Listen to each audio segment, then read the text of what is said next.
चलिए वापस से रुख करते हैं बिपरजॉय का ही, और इसी के बारे में तमाम खबरों से आपको रूबरू करवा देते हैं।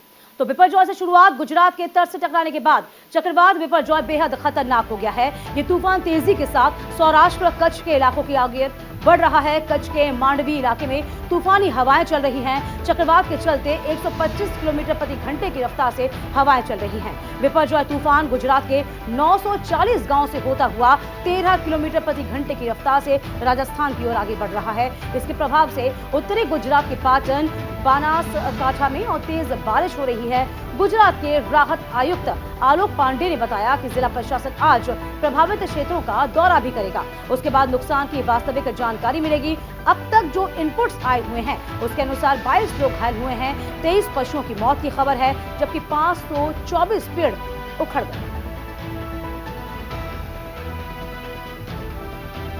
और अगली खबर भी बिपरजॉय से जुड़ी हुई है। प्रधानमंत्री नरेंद्र मोदी ने देर रात मुख्यमंत्री भूपेंद्र पटेल से फोन पर बातचीत की और बिपरजॉय चक्रवात की स्थिति की पूरी जानकारी हासिल की। प्रधानमंत्री ने गिरवन में शेरों सहित जंगली जानवरों की सुरक्षा के बारे में भी चिंता जताई। मुख्यमंत्री भूपेंद्र पटेल ने ट्वीट करके इसकी जानकारी दी और इससे पहले मुख्यमंत्री पटेल ने चक्रवात बिपरजॉय से संभावित रूप से प्रभावित 8 जिलों की प्रशासनिक व्यवस्था द्वारा किए गए कार्यों की जानकारी ली। वहीं रेल मंत्री अश्विनी वैष्णव ने वॉर रूम में लाइव मीटिंग की और उन्होंने रेलवे ट्रैक, ओवरहेड और अन्य मुद्दों पर चर्चा की। उन्होंने चक्रवात बिपरजॉय के मद्देनजर गुजरात और महाराष्ट्र में रेलवे स्टेशन के बारे में भी अधिकारियों से बातचीत की और वहीं रेलवे ने कई ट्रेनों को रद्द कर दिया है।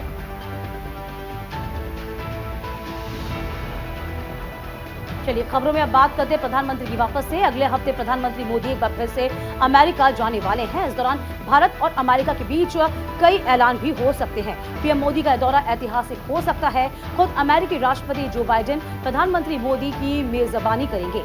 इन इलाकों में डिफेंस और सेमीकंडक्टर जैसे सेक्टर्स को लेकर आपसी रजामंदी हो सकती है। इस दौरान वह कम से कम 1 दर्जन महत्वपूर्ण कार्यक्रमों में भी हिस्सा लेंगे।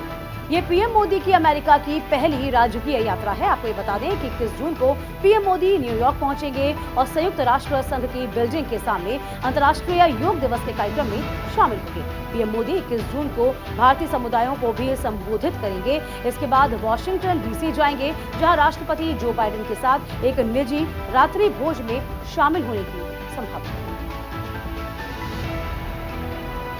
और खबरों में आगे बढ़ते हुए बात करेंगे अब त्रिपुरा की। बीजेपी अध्यक्ष जेपी नड्डा त्रिपुरा में जनसभा करेंगे। दरअसल त्रिपुरा के मुख्यमंत्री माणिक साह ने केंद्र में नरेंद्र मोदी के नेतृत्व वाली सरकार के 9 साल का जश्न मनाने के लिए दक्षिण त्रिपुरा के शांति बाजार में एक सभा को संबोधित करने के लिए बीजेपी अध्यक्ष जेपी नड्डा की यात्रा की तैयारियों की समीक्षा की। वहीं पार्टी नेताओं ने कहा कि नड्डा अपने आगमन के दिन पार्टी पदाधिकारियों के साथ बैठक करेंगे और संगठन को मजबूत करने की योजनाओं पर चर्चा करेंगे। इस यात्रा का उद्देश्य पार्टी कार्यकर्ताओं को लाभबंद करना और अगले साल होने वाले लोकसभा चुनाव के लिए बीजेपी के अभियान की शुरुआत करना है। कांग्रेस नेता राहुल गांधी ने मणिपुर हिंसा के मुद्दे पर बीजेपी और प्रधानमंत्री मोदी को घेरा है। उन्होंने मणिपुर के हालात के लिए बीजेपी को जिम्मेदार ठहरा दिया। वहीं कांग्रेस के पूर्व अध्यक्ष ने मणिपुर के एक सर्वदलीय प्रतिनिधि मंडल भेजकर समाधान निकालने की वकालत की है। उन्होंने अपने नारे नफरत के बाजार में मोहब्बत की दुकान को फिर से दोहराया है। राहुल गांधी ने एक ट्वीट भी किया जिसमें उन्होंने लिखा कि बीजेपी की नफरत की राजनीति ने मणिपुर को 40 से ज्यादा दिनों तक जलाए रखा। 100 से ज्यादा लोग मारे गए। पीएम ने भारत को विफल कर दिया है। राहुल ने आगे लिखा, आइए इस नफरत के बाजार को बंद करें और मणिपुर में हर दिन में मोहब्बत की दुकान खोलें। आगे बढ़ेंगे और खबरों में रुक करेंगे राजधानी दिल्ली का। एक बार फिर मुख्यमंत्री अरविंद केजरीवाल और उपराज्यपाल वीके सक्सेना के बीच रार छिड़ गई है। इस बार रास्ताकशी एक अधिकारी पर की गई कार्रवाई को लेकर है और इस मामले में मुख्यमंत्री कार्यालय की तरफ से दावा किया गया है कि सीएम की सहमति के बिना ही एलडी ने एक अधिकारी के खिलाफ अनुशासनात्मक कार्रवाई कर दी। सीएम ऑफिस के इस दावे के बाद अब एलजी दफ्तर की तरफ से सफाई जारी की गई है।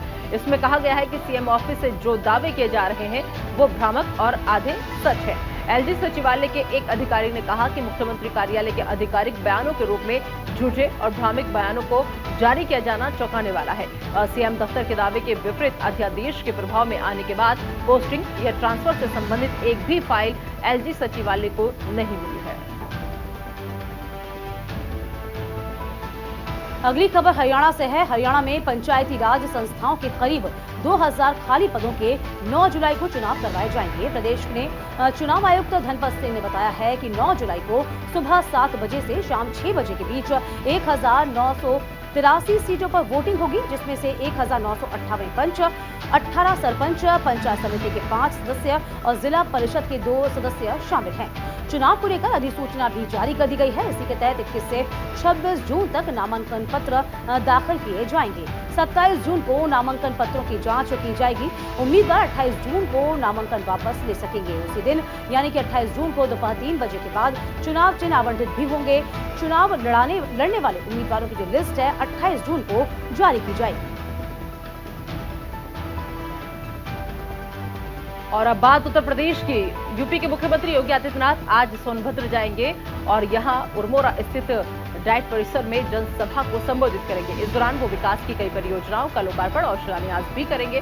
वहीं मुख्यमंत्री के आगमन को लेकर जिला प्रशासन तैयारियों में जुट गया है और ऐसे में डीएम एसपी ने प्रस्तावित कार्यक्रम स्थल पर पहुंचकर व्यवस्था का जायजा लिया। इसके बाद कलेक्ट्रेट सभागार में अफसरों के साथ बैठक कर डीएम ने दिशा निर्देश दिए। दरअसल प्रधानमंत्री नरेंद्र मोदी के नेतृत्व में केंद्र सरकार के 9 साल पूरा होने पर बीजेपी 1 महीने का जनसंपर्क महाअभियान चला रही है। इसी के तहत सीएम योगी जनसभा कर रहे हैं और लोगों को मोदी सरकार की योजनाओं के बारे में बता रहे हैं। और अब बात करते हैं देवभूमि उत्तराखंड की, जहां मुख्यमंत्री पुष्कर सिंह धामी केदारनाथ आपदा के 10 साल पूरे होने पर आज केदारनाथ धाम पहुंचे, जहां सीएम धामी सुबह केदारनाथ धाम पहुंचकर बाबा केदार के दर्शन पूजन किए हैं। साथ ही आपदा के शिकार लोगों को श्रद्धांजलि अर्पित की। आपको बता दें कि साल 2013 में जल प्रलय के रूप में आई आपदा ने केदारनाथ धाम समेत पूरे क्षेत्र में भारी तबाही मचाई थी। हजारों लोगों की आपदा में जान गंवानी पड़ी थी। आपदा के बाद धाम में पुनः निर्माण कार्यों को प्रधानमंत्री नरेंद्र मोदी ने अपनी शीर्ष प्राथमिकता में रखा था। आपदा के बाद पहले चरण में 225 करोड़ रुपए के काम किए गए थे। ये कार्य जारी है। दूसरे चरण में 197 करोड़ रुपए की लागत से 21 निर्माण कार्य अभी चल रहे हैं। इसके अलावा 148 करोड़ से ज्यादा तीर्थयात्रियों को आवासीय सुविधा भी मिलेगी। और खबरों में रुख करेंगे मध्य प्रदेश का, जहां राज्य सरकार फर्स्ट डिवीजन में 12वीं पास करने वाले छात्र छात्रा को ई स्कूटी देने जा रही है। मंत्रिमंडल की बैठक में इस योजना को मंजूरी दी गई है। सरकार ने तय किया है कि स्कूल में सर्वाधिक अंक हासिल करने वाली एक छात्रा और एक छात्र को ई स्कूटी दी जाएगी। वहीं पूर्व मुख्यमंत्री और पीसीसी चीफ कमलनाथ ने सरकार की इस योजना पर तंज कसते हुए कहा कि शिवराज सिंह चौहान झूठी घोषणाओं के मास्टर है। स्कूटी के बाद दूसरी घोषणा वो हेलीकॉप्टर देने की करेंगे। दरअसल मुख्यमंत्री शिवराज सिंह चौहान की अध्यक्षता में मंत्रिपरिषद की बैठक में छात्राओं के साथ छात्रों को भी ई स्कूटर देने का फैसला किया गया। योजना से लगभग 9000 विद्यार्थी लाभान्वित होंगे। और अब बात राजस्थान की, जहां मुख्यमंत्री अशोक गहलोत की करते हैं, जो इन दिनों प्रदेश के जिलों का दौरा लगातार कर रहे हैं। प्रदेश सरकार की तरफ से लगाई गई महंगाई राहत कैंप और का अवलोकन कर रहे हैं। इसके साथ ही सीएम गहलोत जनता को कई योजनाओं की सौगात भी दे रहे हैं। इसी कड़ी में मुख्यमंत्री अशोक गहलोत धौलपुर पहुंचे, जहां पर उन्होंने महंगाई राहत कैंप का अवलोकन किया। साथ ही साथ सीएम गहलोत ने विभिन्न विकास कार्यों का शिलान्यास किया है। इस मौके पर सीएम गहलोत ने एक जनसभा को संबोधित किया। उन्होंने कहा है कि हमारी सरकार जनता की बेहतरी के लिए दिन रात काम कर रही है। हमने 5 बजट पेश किए, जिसमें महंगाई से जनता को राहत देते हुए प्रदेश सरकार ने कोई नया टैक्स जनता पर नहीं लगाया। और खबरों में एक बार फिर से रुक कर लेते हैं उत्तर प्रदेश का, जहां मुख्यमंत्री योगी आदित्यनाथ 2 दिन के अयोध्या दौरे पर हैं। दौरे के दूसरे दिन सीएम योगी ने अयोध्या से लोकसभा चुनाव के लिए प्रचार का शंखनाद किया। उन्होंने भरतकुंड में जनसभा को संबोधित करते हुए कहा कि अब जल्द ही रामलला अपने मंदिर में विराजेंगे।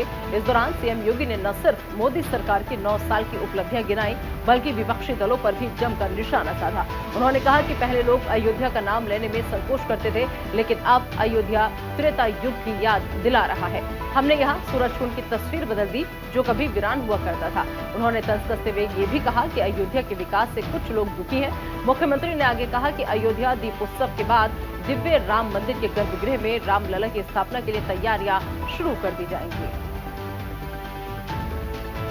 अब बात बिहार के उप मुख्यमंत्री तेजस्वी यादव की, जिन्होंने एक बार फिर से बीजेपी पर निशाना साधा है। तेजस्वी यादव ने कहा कि जब से महागठबंधन हुआ है और हम नीतीश कुमार के साथ आए हैं, तब से बीजेपी खेमे में घबराहट है। ये लोग डरे हुए हैं कि अगर पूरा विपक्ष एक साथ आ गया तो कहीं पर भी टिकने वाला नहीं है। इतना ही नहीं, बीजेपी का आंतरिक सर्वे बता रहा है कि आने वाले समय में प्रदेशों में बीजेपी की हालत बेहद खस्ता होने वाली है। आपको बता दें, बिहार के मुख्यमंत्री नीतीश कुमार 2024 लोकसभा चुनाव में जीत का दंभ भरने के लिए तैयार हैं। वो सभी छोटे बड़े राजनीतिक दलों के मुखिया से मिल रहे हैं और चुनावी मैदान में एक साथ उतरने की न्योता दे रहे हैं, तैयारी कर रहे हैं। महागठबंधन पर बीजेपी के खिलाफ ये उतरने की तैयारी है। और बात कर लेते हैं कर्नाटक की, जहां सत्ता पर काबिज हुए कांग्रेस पार्टी को अभी 1 महीना ही हुआ है। उन्होंने बीजेपी द्वारा पास किए गए धर्मांतरण के कानून को रद्द करने का मन बना लिया है। कैबिनेट ने इस पर अपनी मुहर भी लगा दी है और जल्द ही इस बिल को विधानसभा के पटल पर रखने की तैयारी है। इस बिल का मुख्य फोकस धर्म की स्वतंत्रता के अधिकार का संरक्षण करना है। साथ ही अनुचित प्रभाव, जबरदस्ती प्रलोभन के द्वारा एक धर्म से दूसरे धर्म में अवैध धर्मांतरण पर रोक लगाना है। बीते साल सितंबर में बसवराज बोम्मई के नेतृत्व वाली कर्नाटक की बीजेपी सरकार ने धर्मांतरण के खिलाफ कानून पास किया था। उस समय कांग्रेस पार्टी और राज्य की जेडीएस ने भाजपा द्वारा बनाए गए कानून का विरोध किया था। कर्नाटक की विधान परिषद में बीजेपी की संख्या बल की कमी के कारण ये विधेयक पारित होने के लिए लंबित था, जिसके बाद मई में बीजेपी ने बिल को अध्यादेश के माध्यम से पास कर दिया था। अब बात करते हैं पंजाब की, जहां मुख्यमंत्री भगवंत मान ने केंद्रीय सड़क और राजमार्ग मंत्री नितिन गडकरी से उनके दिल्ली स्थित आवास पर मुलाकात की है। इस दौरान मुख्यमंत्री मान ने केंद्रीय सड़क परिवहन मंत्री से जालंधर, होशियारपुर रोड और आदमपुर फ्लाईओवर का काम पूरा करने के लिए दखल देने की मांग की। सीएम ने नितिन गडकरी को उन सभी प्रोजेक्ट से अवगत कराया जो लंबे समय से पेंडिंग है। इस मामले को और इस मांग को स्वीकृत करते हुए केंद्रीय मंत्री ने भगवंत मान को आश्वासन भी दिया, इस प्रोजेक्ट को जल्द से जल्द पूरा कर लिया जाएगा। तो वहीं सीएम मान ने केंद्रीय मंत्री दिल्ली कटरा एक्सप्रेसवे के निर्माण का भी जायजा लिया है। सीएम और केंद्रीय मंत्री ने इस प्रोजेक्ट पर काम में तेजी लाने के लिए सहमति व्यक्त की। और अब बात उत्तराखंड के मुख्यमंत्री पुष्कर सिंह धामी की करते हैं, जिन्होंने राजधानी देहरादून में महाजन संपर्क अभियान के तहत लाभार्थी सम्मेलन कार्यक्रम में शिरकत की। इस मौके पर सीएम धामी ने कार्यक्रम को संबोधित कर कहा कि प्रधानमंत्री नरेंद्र मोदी के नेतृत्व में समाज के अंतिम छोर पर खड़े व्यक्ति तक सेवाओं को पहुंचाने का कार्य किया जा रहा है।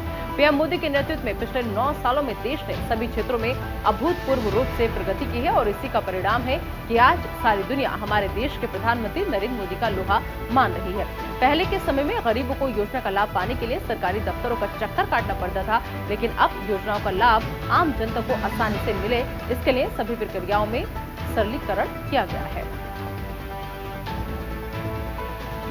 और अब बात नॉर्थ ईस्ट के राज्य असम की है, जहां पर असम के मुख्यमंत्री हेमंत बिस्वा शर्मा ने माली गांव में निर्माणाधीन फ्लाईओवर ब्रिज का दौरा किया। आपको बता दें, इस फ्लाईओवर ब्रिज में लगे लोहे के एक स्लैब के गिरने से 2 लोग घायल हो गए थे। ये घटना मंगलवार की है। सीएम हेमंत बिस्वा शर्मा ने उस अस्पताल का दौरा भी किया, उन दोनों घायलों से भी मुलाकात की गई है। सीएम ने कहा है कि निर्माण कार्यों की वजह से रात में निर्माण स्थल पर वाहनों की आवाजाही प्रतिबंधित कर दी गई है। साथ ही उन्होंने ये भी कहा कि मालीगांव फ्लाईओवर दुर्गा पूजा से पहले खोल दिया जाएगा। अब बात कर लेते हैं आंध्र प्रदेश की, जहां जगन सरकार 23 जून से 1 महीने तक चलने वाले कार्यक्रम जगन्नाथ सुरक्षा का शुभारंभ करने जा रही है और इसी को लेकर सीएम जगनमोहन रेड्डी ने जिला कलेक्टर्स और पुलिस अधीक्षकों के साथ जगन्नाथ चेबुदम की समीक्षा के लिए बैठक की, जिसमें सीएम ने जिला कलेक्टर्स को जगन्नाथ चेबुदम के तहत लोगों से शिकायत को लेने का निर्देश दिया। साथ ही अधिकारियों को मंडल, नगर पालिकाओं और ग्राम सचिवालयों का दौरा करने के निर्देश दिए गए। इस दौरान अधिकारी हर गाँव में पूरा 1 दिन बिताएंगे और राशन कार्ड, जाति, विवाह, आय और मृत्यु प्रमाण पत्र जारी करने से संबंधित समस्याओं का समाधान करेंगे। साथ ही उन लोगों की शिकायतों को भी नोट किया जाएगा जिन्हें पात्र होने के बावजूद कल्याणकारी योजनाओं का लाभ नहीं मिला है।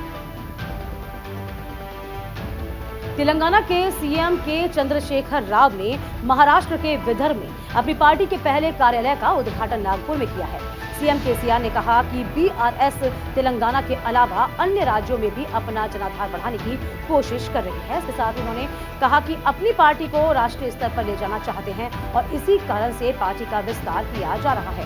पार्टी का प्रयास है कि अगले साल होने वाले लोकसभा चुनावों में अपनी स्थिति को मजबूत करें। सीएम केसीआर का कहना है कि बीआरएस अब की बार किसान सरकार के नारे के साथ चुनाव में उतरने का इरादा बना रही है।